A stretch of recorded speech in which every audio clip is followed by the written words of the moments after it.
Imagine being tranquil when you wake up each day, knowing that you have the inner power to handle any situation. Now imagine what it would be like to live without the mental whirlpools that keep you up at night and without the internal storms that wear you out.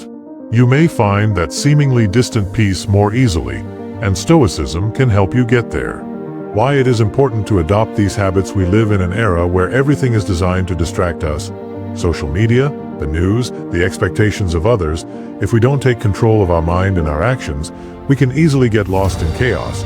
But the Stoics taught us that with discipline and a clear mind we can find balance, even in the most difficult moments. Throughout this video we are going to explore each habit in detail. I will explain how to implement it, by what is important and how it can transform your life.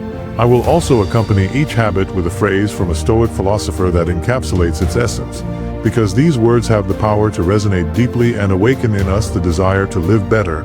First habit, cultivate daily discipline. Daily discipline. Daily discipline is like the muscle that holds everything in life. Without it our days become chaos, and chaos is the enemy of tranquility. But here we are not talking about a rigid and exhausting discipline. I am referring to a discipline that allows you to structure your life so that you can achieve your goals without feeling overwhelmed. Epictetus said it simply but profoundly. Discipline is just taking control of your life rather than allowing events to control you. A man is not free if he is not master of himself. Control. Why this habit is important. Without discipline, we become slaves to our emotions, impulses, and distractions. You have probably experienced this yourself. You start the day with big plans, but you get sidetracked by social media, procrastinate, or become discouraged. At the end of the day, you feel frustrated because you know you could have done more. Discipline can help you break this cycle. But you will need to start small. Set aside a certain amount of time to work toward your objectives, such as learning a new skill, exercising, or practicing meditation. While these may seem challenging at first, they will eventually become habitual habits, and discipline not only increases productivity but also provides peace of mind when you have a plan. Of course, for your day you reduce uncertainty and stress. You know what you have to do, and that gives you a sense of control and purpose. A Stoic advice that can help you here is the principle of living according to nature, which the Stoics interpreted as living in harmony with your purpose and with what is best for you as a human being. It is not about punishing yourself or imposing a rigid routine, but about find a rhythm that helps you grow and be the best version of yourself. Think of discipline as an investment in your future. Every day that you follow a plan, no matter how small, you are building a stronger and calmer version of yourself. As Marcus Aurelius said, don't waste any more time arguing about what a good man should be. One who, in other words, acts. Do it. Get started. Then how you can start today. Make a list of 2 or 3 things that are really important to you. Decide when and how you are going to work on them, and then stick to it. It can be as simple as reading 10 pages of a book every day or spending 20 minutes meditating. The key is that discipline will not only increase your effectiveness but also provide you peace of mind, since you will know that you are living in accordance with your beliefs and objectives. It is crucial that you practice discipline regularly. It is a tranquility that stems from who you are becoming rather than what you accomplish. The second habit, which is one of the most potent and underappreciated in our everyday lives, is to spend time in solitude and introspection. When was the last time you allowed yourself to just be quiet? Just you and your thoughts, without any music, alerts, or other distractions. In the noisy world we live in, finding moments of silence may seem like a luxury, but it's actually a necessity. The Stoics understood it very well. Marcus Aurelius put it beautifully. Inner silence is a man's strength. That's where he finds the calm and clarity to face anything. That calm is not something that just appears. It's something we cultivate by giving ourselves space to reflect and disconnect from external noise. Why this habit is so important. Silence not only gives us a respite from chaos, but also allows us to listen to our own mind. In those moments of calm, we can analyze our emotions, thoughts, and actions without judgment. It is like a pause to recalibrate our internal compass and make sure we are walking in the right direction. Spending time in silence also has a direct impact on your tranquility. When you give yourself the opportunity to be with yourself, you begin to notice patterns in your thoughts. You may find that you are worrying too much about things. that don't matter or that you are carrying emotions that you need to release. In silence, clarity arises, and with clarity, peace. How can you practice this? You don't need to go on a spiritual retreat or spend hours meditating. Although if you can, great. It's just about finding a few minutes a day to being calm. Can be in the morning before the day starts or at night when everything is calmer. Sit in a comfortable place. Close your eyes and just breathe. You don't need to do anything else. Allow thoughts to come and go like clouds in the sky. Don't hold on to them. Just observe them.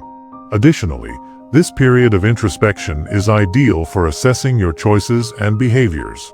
Before you go to bed each night, assess your day and consider what you learned, what you did well, and what you might have done better, Seneca said. In addition to making you better, this practice helps you release the burden of things that are beyond your control. Imagine that when you begin to practice quiet, all of your issues that looked so huge start to seem smaller.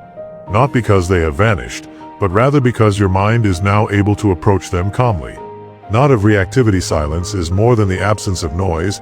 It is a sacred space to reconnect with yourself.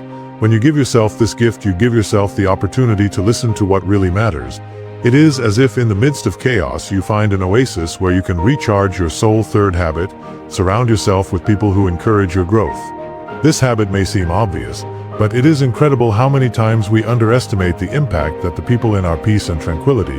The Stoics firmly believe that our relationships have a power over our way of thinking and living.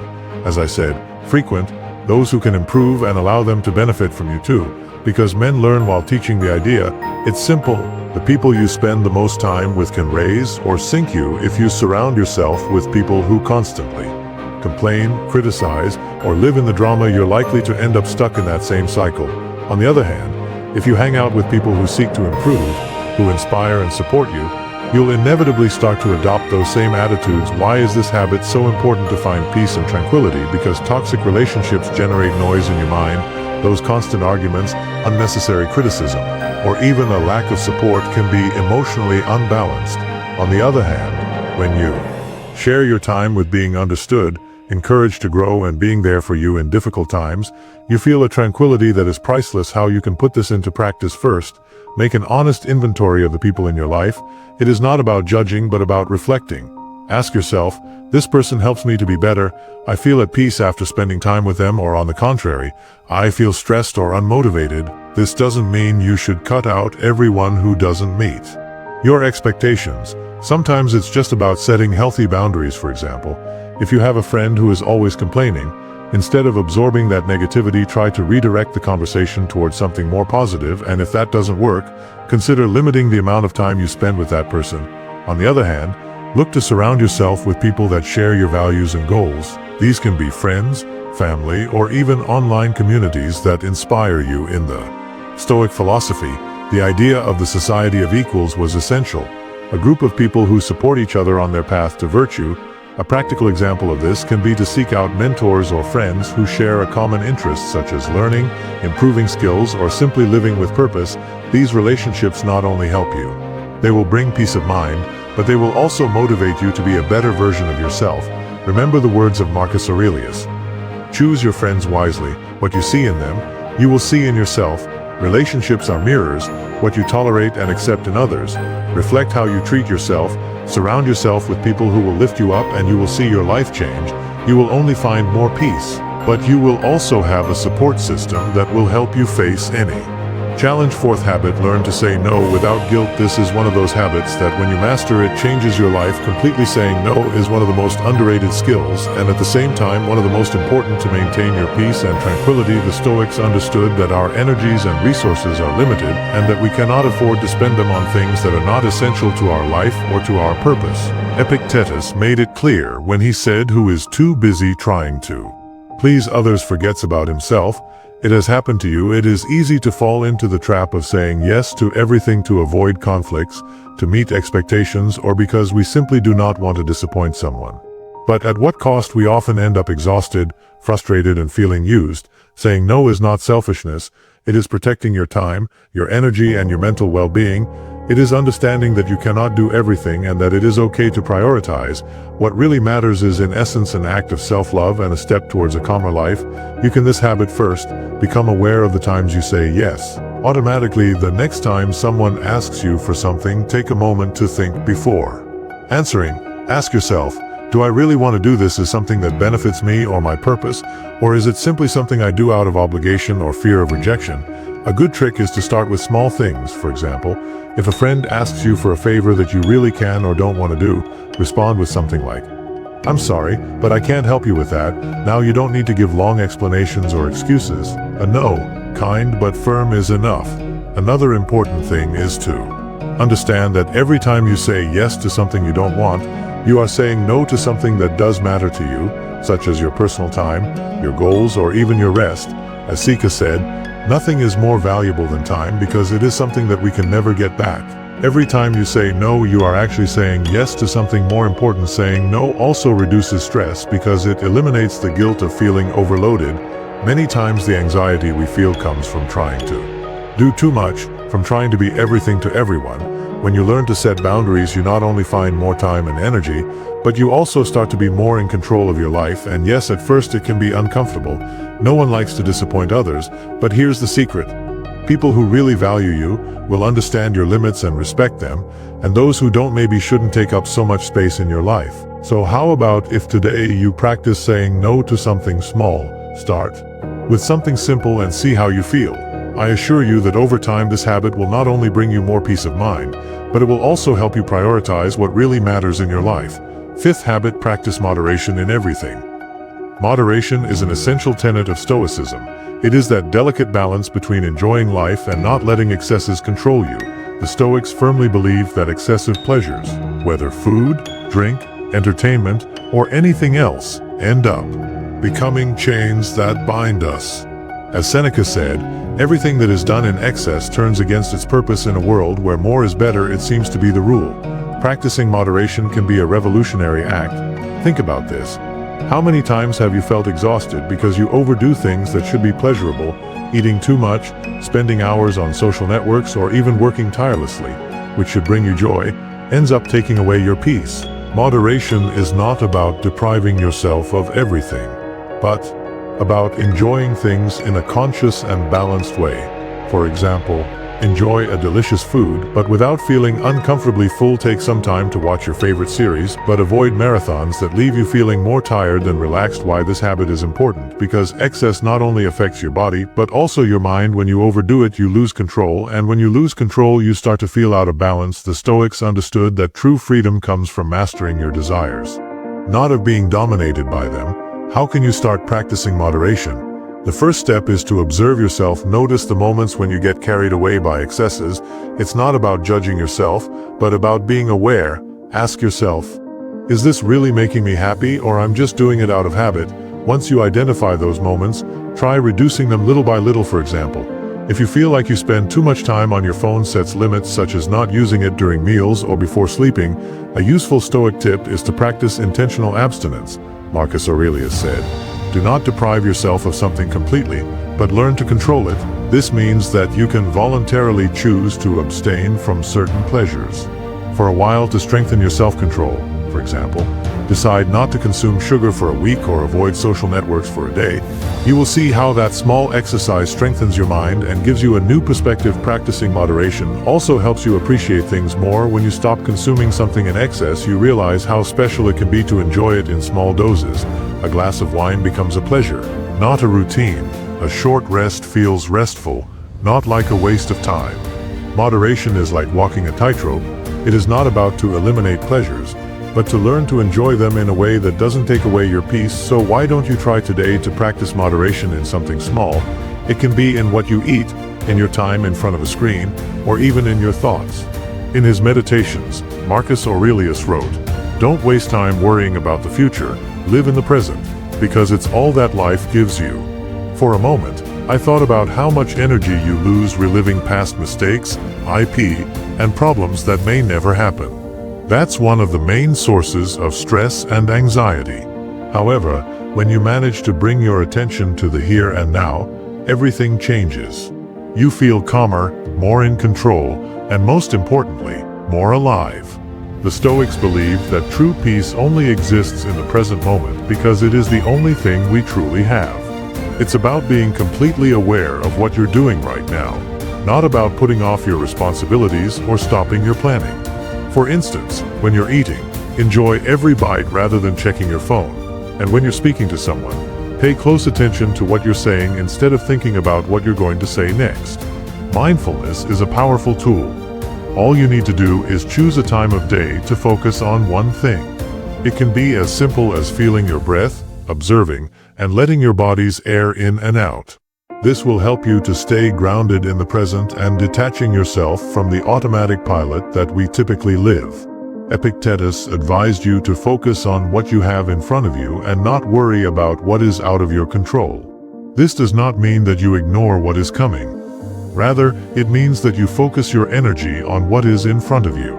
What can you do to proceed right now? Consider this. Living in the now allows you to appreciate the little pleasures that we often take for granted, such as the light streaming in through the window, the smell of coffee, or an honest discussion. Despite their little size, these creatures have the capacity to remind us of how amazing life is. When we stop complicating it, of course, it's not easy. The mind will always try to drag you to the past or the future, but each time that you realize this, return to the present, it is like a muscle that is strengthened with practice, and every time you do it, you will notice how your worries decrease and your tranquility increases. Living in the present also helps you to free yourself from perfectionism. You do not need to have everything resolved to be happy. Now, happiness is not in the someday. It is at this moment, in appreciating what you have right in front of you for not today. Focus on a moment, maybe during a walk, a meal, or even while you work. Stop and ask yourself what I'm feeling, seeing and hearing right now. Let the present be enough. 7th habit, embrace change as part of life. Talking about change can make us uncomfortable because, let's be honest, most of us like stability. We feel safe in the known, even if it's not the best for we. However, the Stoics understood something fundamental. Change is inevitable, and instead of resisting it, we must learn to accept it and even to embrace it. As Marcus Aurelius said, the universe is change, our life is what our thoughts make of it. If you think about it, everything in nature is in constant transformation. The seasons change, rivers flow, time advances. Why we, as part of that same universe, would want to remain stagnant? Resisting change is fighting against the current, while accepting it is flowing with it. Why this habit is important: to find peace and tranquility, because when you fight against change, you are filled with anxiety and frustration. For example, when a job ends, a relationship changes, or something unexpected happens, it is easy to feel lost or resentful. But if you see change as an opportunity instead of a threat, everything takes on a new Epictet meaning. I said it bluntly, it's not what happens to you, but how you react to it that matters. When you adopt this mindset, you can face any change calmly and wisely. It's like developing an emotional flexibility that allows you to adapt without breaking. How you can practice this habit: start by recognizing that change is a natural part of life. It won't always be easy, but remember that every change brings with it a lesson or an opportunity for growth. The next time something unexpected happens, instead of resisting, ask yourself, what I can learn from this? How can I grow from this experience? Reflecting on the changes you have already experienced in your life is another useful activity. Consider a situation that first seemed challenging or unpleasant, but ultimately proved to be a benefit. Exercise can help you recall that change often leads to something better, even if it may seem painful at first. As Seneca once stated, nothing remains the same. Therefore, change also teaches us to let go. We hold on to things that are fleeting and hurt when they eventually go. This habit involves learning to let go of things that no longer serve us in order to create place for the new, in addition to embracing change. Imagine beginning to see change as a teacher rather than an opponent. You have the chance to rediscover, adjust, and fortify yourself whenever anything changes. Even the most challenging situations may serve as development accelerators if you adopt this mentality. Why don't you try thinking about a change you're going through today? It might be something little, like forming a new habit, or something major, like going through a life transformation. Allow yourself to see it from a new perspective and observe how that acceptance brings you tranquility. 8th habit, practice emotional detachment. Emotional detachment does not mean that you do not care about things or people. Means that you do not allow your happiness to depend completely on them. The Stoics believed that the key to a peaceful life is not to tie yourself to anything that is not under your control. Marco Aurelio explained it perfectly remember that you will not lose anything. What really matters, what is essential, does not depend on the whims of the outside world. Why is this habit so important? Because when we are too emotionally attached to something, a relationship, a job, an idea of how our life should be, we run the risk of losing our peace when things do not go as we expect. And the truth is that the world does not always meet our expectations. Detachment is not insensitivity, but wisdom is accepting that everything in life is temporary. The joys, the sorrows, the people we love, even our own lives. This recognition may sound harsh at first, but it is profoundly liberating. When you stop holding on to things, you begin to value them for who they really are, instead of fearing losing them. How you can start practicing emotional detachment. First, reflect on the areas of your life where you feel that attachment is causing stress or anxiety. You are constantly worried about what others think of you. You are afraid of losing something that you consider essential to your happiness.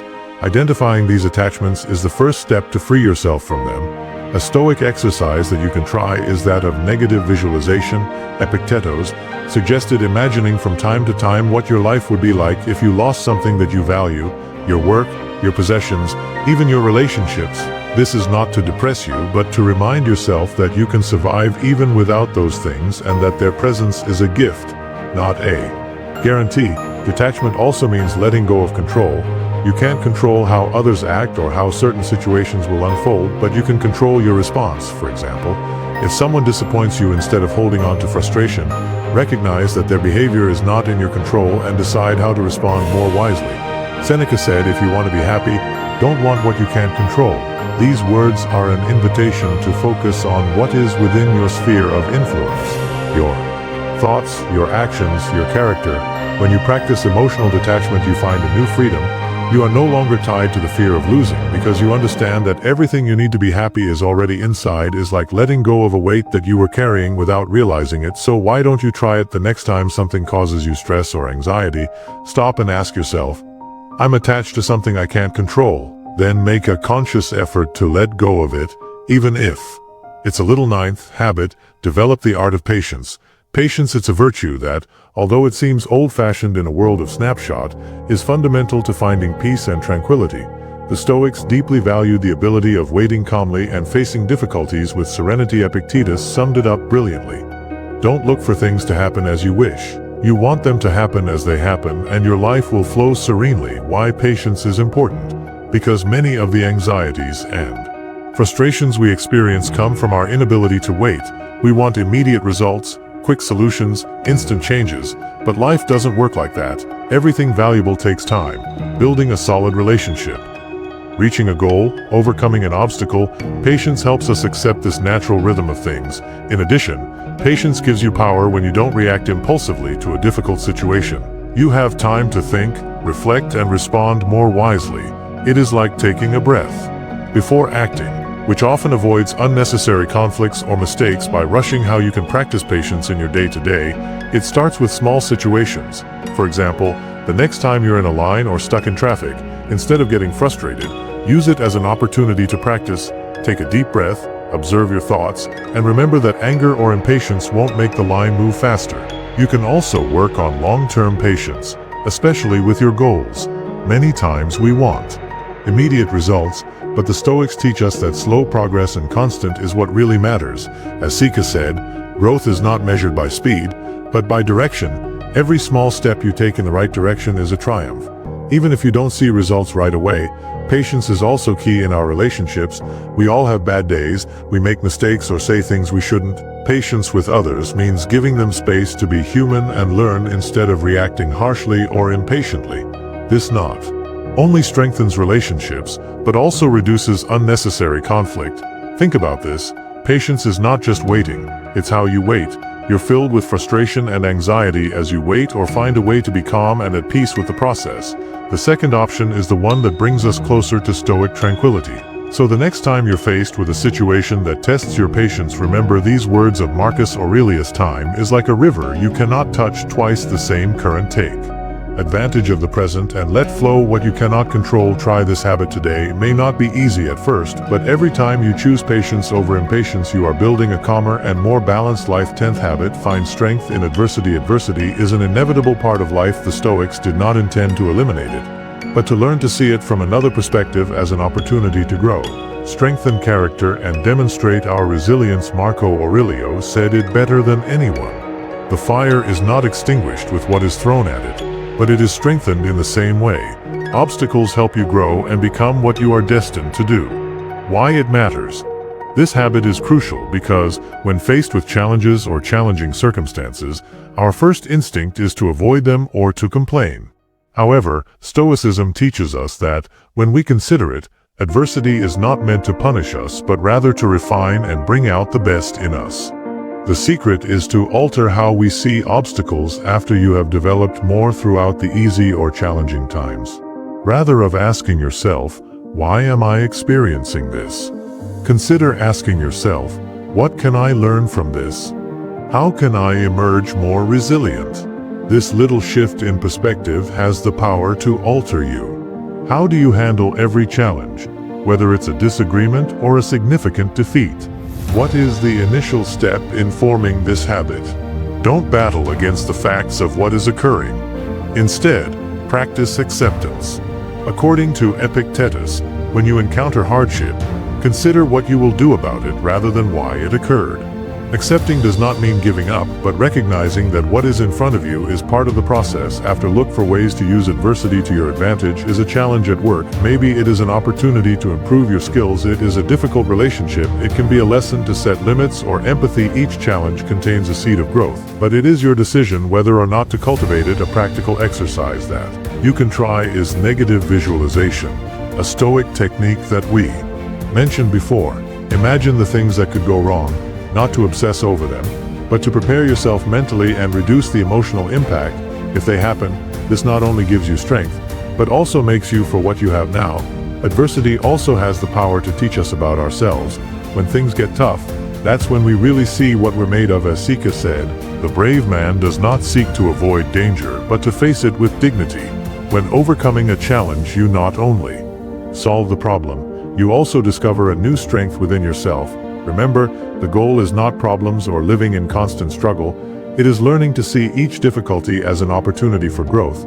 When you adopt this mentality, adversities lose their power to destroy you and instead become stepping stones to a more version, confident and composed of yourself. Then the next time you encounter a challenge, pause, take a deep breath, accept the situation, and ask yourself, how can I use this to improve? You'll see how this practice gradually increases your resilience, calmness, and wisdom. The 11th habit is to refrain from evaluating oneself against others. Our mental health is saved by this behavior. Comparing oneself to others is simpler now than it has ever been. Social media shows us pictures of perfect lives, amazing achievements, and apparently endless joy. Yet the Stoics knew that comparing oneself to others causes worry and discontent. Epictetus stresses the need of concentrating on your own development and advancement rather than evaluating yourself against others. Consider it this way. Spending all of your time observing what other people have is similar to driving a vehicle and observing the lane next to you. What happens if you are always thinking about what other people have? The same situation might occur in life as when you're driving and gazing at the lane next to you. How you can practice this habit? Start by reminding yourself that what you see of others is rarely the whole story. What someone shows does not always reflect their struggles, their fears, or their sacrifices. Marcus Aurelius said it wisely. Do not be fooled by appearances. Focus on what really matters. Also change the comparison for inspiration instead of feeling envious or discouraged when seeing someone's achievements. Ask yourself, what I can learn from this? How can I apply something similar? In my life, this transforms comparison into an opportunity to grow instead of a reason to feel less than. Another practical exercise is to focus on your own progress. Keep track of your goals, your achievements, and your small advances. When you see how much you have grown, you will realize that the only comparison that really matters is the one you make with yourself. Remember to also practice gratitude. We often compare ourselves because we focus on what we don't have, instead of valuing what we do have. As Seneca said, the rich man is not the one who has a lot, but the one who needs little. Every time you feel tempted to compare yourself, take a moment to reflect on the good things that are already in your life. Imagine how liberating it would be to stop looking sideways and concentrate alone. It may seem counterintuitive, But the Stoics taught us that it is not about doing much, but about doing what matters. Marcus Aurelius put it this way: if it is not necessary, do not do it, because he who pursues too many things does not find peace. How many times have you ended the day feeling exhausted, but without the satisfaction of having accomplished something meaningful? That is because we fill our agendas with activities that do not bring us closer to what we really do. If you follow your own path without the weight of comparison, your mind will be calmer and your heart lighter. The next time you catch yourself comparing yourself to others, remember that everyone is on their own journey, and that your only responsibility is to be better than yesterday. We want to do less. It's not being lazy, it's prioritizing the essentials, focusing on what really has value. Why this habit is key to peace and tranquility? Because when you focus on a few important things, you eliminate the stress of trying to do everything. Plus it allows you to dedicate your energy and attention to what really counts, which means you'll do it with more quality and purpose. How you can start practicing this habit: start by identifying the essentials. What activities or commitments in your life really matter? These are the things that align with your values and your goals. Everything else, although it may seem urgent or attractive, it is probably a distraction. A useful tool is the 80-by-20 rule, also known as the Pareto principle. 80% of the results come from 20% of the efforts. Ask yourself, what are those few things that have the greatest impact on my life? Those are the ones that deserve your time and attention. Epictetus summed it up perfectly: it's better to do one thing well than many things in a mediocre way. This principle not only applies to your work, but also to your relationships, your personal growth, and your rest time. For example, instead of saying yes to every invitation or project, say yes only to those that really excite you or contribute to your needs. Another aspect of this habit is learning to set limits. Many times we overload ourselves because we want to please everyone or because we have a hard time saying no. But remember, every time you say yes to something unnecessary, you are saying no to something important. When you do less but you do it better, you not only produce higher quality results, but you also find more satisfaction and peace. You no longer feel trapped in a whirlwind of tasks, but you move forward with purpose and clarity. Think of this habit as a minimalist approach to your life: less noise, less stress, more meaning. It is not about doing everything perfect, but about doing what matters with all your heart. You dare to try today. Choose one important thing to focus on and give it the best of you. You will be surprised how good it feels. 1/3 habit: dedicate time to nature. This habit is a balm for the mind and soul.